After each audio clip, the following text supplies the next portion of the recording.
स्वागत है आपका एग्जाम जी चैनल पर। इससे पहले सीडीपी की हमने यूनिट वाइज वीडियोस अपलोड कर दिए हैं। अब टॉपिक वाइज हम हिंदी भाषा को पढ़ने वाले हैं, तो चलिए स्टार्ट करते हैं। हिंदी भाषा का विकास कैसे हुआ। हिंदी 3000 भाषाओं में से एक है और हिंदी की जो आकृति है वो वियोगात्मक या विशिष्ट है। भारत में हिंदी भाषा के 4 परिवार हैं। पहला भारोपीय, ये सबसे बड़ा परिवार माना जाता है। 73% जो लोग हैं वो यही हैं। फिर है द्रविड़, ऑस्ट्रिक, चीनी तिब्बती, ये सबसे छोटा परिवार है जो कि 0.7% है। हिंदी काल 3 भागों में बांटा है। जो पहला है वो है प्राचीन हिंदी, 1500 to 500 ईसा पूर्व तक ये माना जाता है। वैदिक संस्कृत और लौकिक जो संस्कृत है वो इसी के अंदर आती है। उसके बाद है मध्यकालीन, जो 500 ईसा पूर्व से 1000 ईस्वी तक माना जाता है।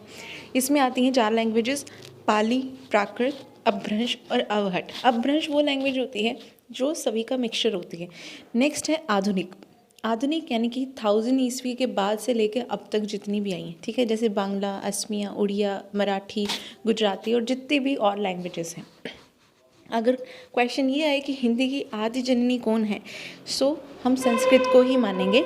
हिंदी का जो विकास क्रम है वो संस्कृत, पाली, पहले संस्कृत, फिर पाली, फिर प्राकृत, अपभ्रंश, अवहट, प्राचीन हिंदी और फिर प्रारंभिक हिंदी को जाता है। अपभ्रंश से आधुनिक भारतीय भाषा का विकास कैसे हुआ। देखिए, अपभ्रंश के मैंने आपको बताया कि ये क्या होता है, मिक्सचर ऑफ लैंग्वेजेस होता है। तो यहाँ पे सबसे पहले आया शोरसेनी, फिर मगधी, अर्धमगधी, फिर है खस, ब्रांचड़ और महाराष्ट्री।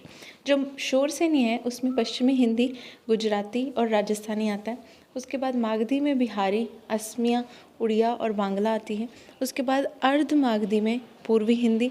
फिर जो यहाँ पे खस लैंग्वेज लिखी है उसमें पहाड़ी, ब्रांचड़ में पंजाबी और सिंधी भी आती है, ठीक है। और सबसे लास्ट में है जो महाराष्ट्री, उसमें मराठी आती है। अपभ्रंश का वाल्मीकि है वो स्वयंभू को माना जाता है। हिंदी भाषा का शिशुकाल जो है वो आदिकाल को माना जाता है। और हिंदी किस भाषा की है, तो ये फारसी ही भाषा का शब्द है, ये वाला वर्ड हिंदी। हिंदी को आम बोलचाल की भाषा किसने कहा था, जॉर्ज ग्रेसन ने कहा था। भारत की सारी लिपियाँ जो हैं वो किस लिपि से निकली है, तो ब्राह्मी से। ये वैदिक आर्यों ने शुरू की थी। गुप्त काल के आरंभ में ही ब्राह्मी के 2 भेद हो गए, पहला उत्तरी ब्राह्मी और दूसरा दक्षिणी ब्राह्मी। अब उत्तरी ब्राह्मी का स्वरूप कैसे चेंज हुआ।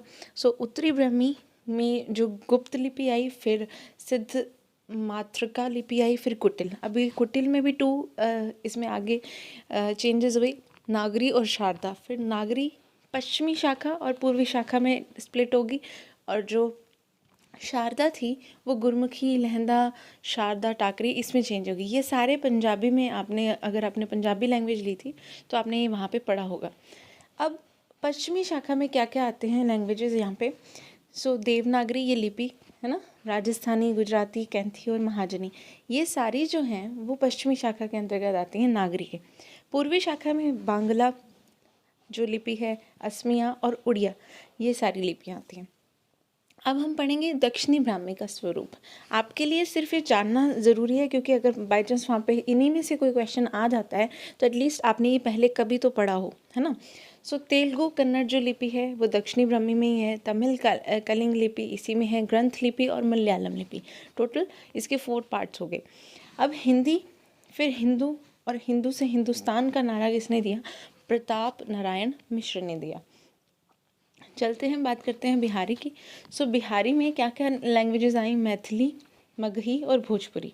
इसको याद करने की ट्रिक, मैम भोज खा लूँ, मैथिली, मगधी और भोजपुरी, ठीक है। तो ये सारे बिहारी लैंग्वेजेस के। उसके बाद पहाड़ी, कुमाऊनी, गढ़वाली और नेपाली, इसमें ये 3 आती हैं लैंग्वेजेस। बात करेंगे वर्णमाला की नेक्स्ट वीडियो में आगे। और थैंक यू सो मच अगर आपने ये एग्जाम जी चैनल को सब्सक्राइब कर लिया है अपनी सक्सेस पॉइंट के लिए। Thank you so much.